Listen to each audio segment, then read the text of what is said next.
She was 73 years old.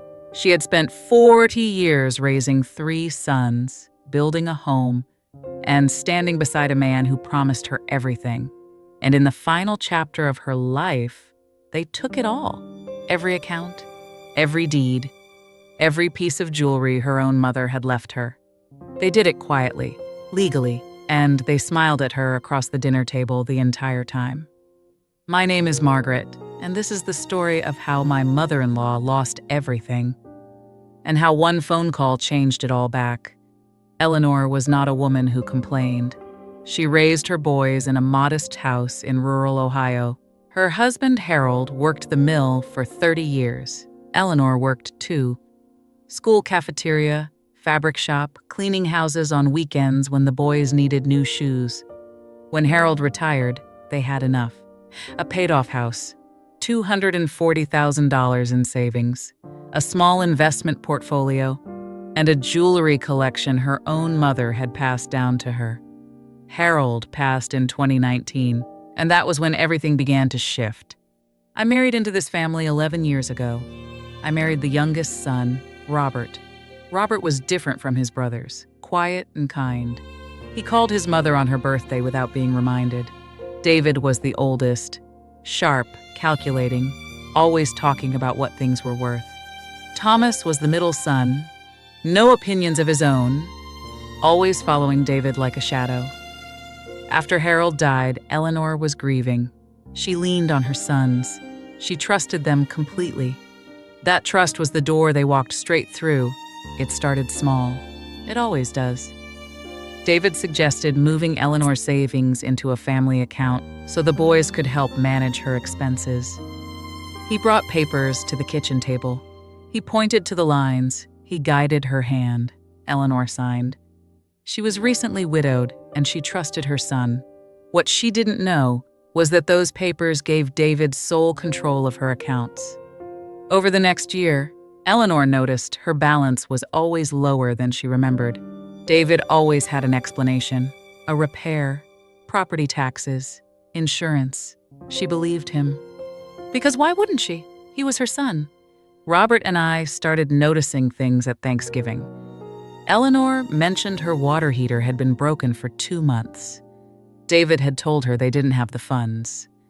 2 months without hot water. Ohio winter. A woman with $240,000 in savings. Robert asked to see a bank statement. Eleanor looked confused. She said David handled all of that now. She didn't have the login. She didn't have access to her own money.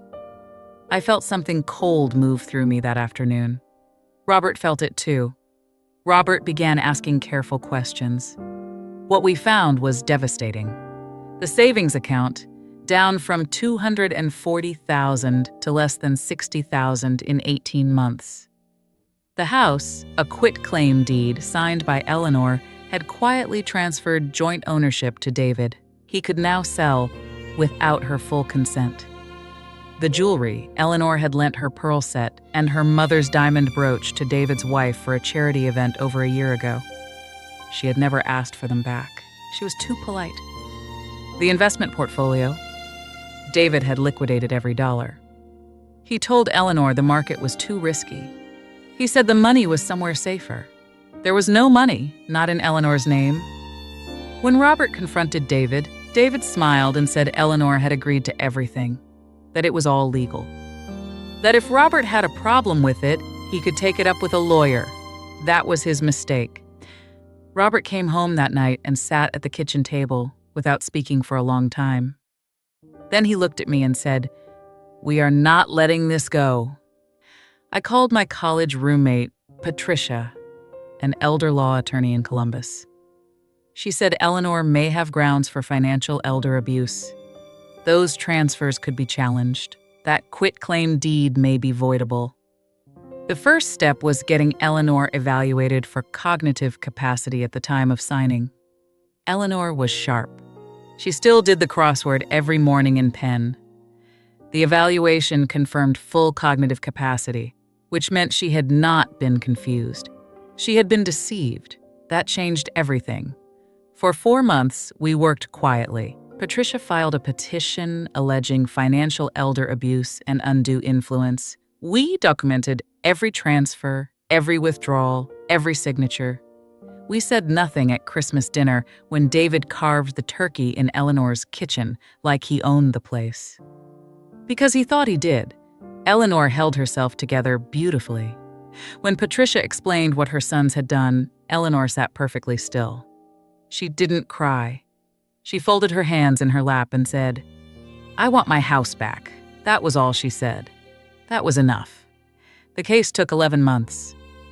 David's attorney argued Eleanor had given informed consent, that the transfers were gifts, that the family was simply protecting an elderly widow. Patricia dismantled every argument.